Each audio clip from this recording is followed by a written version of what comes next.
ช่วงนี้ฝนตกบ่อยๆพวกเราคิดว่าเกิดจากปรากฏการณ์อะไรระหว่างเอลนิโญหรือลานิญา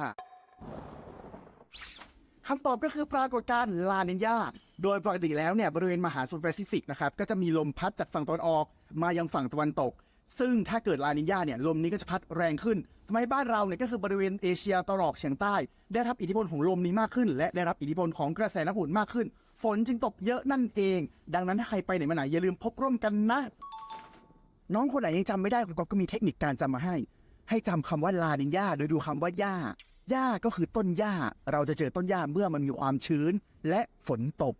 หญ้าก็คือต้นหญ้าที่มีความชื้นส่วนน้องๆคนไหนต้องการให้คุณก๊อฟเนี่ยติวเรื่องไหนหรือมาแชร์ทริคเรื่องอะไรอีกคอมเมนต์ไว้ใต้คลิปได้เลยนะครับ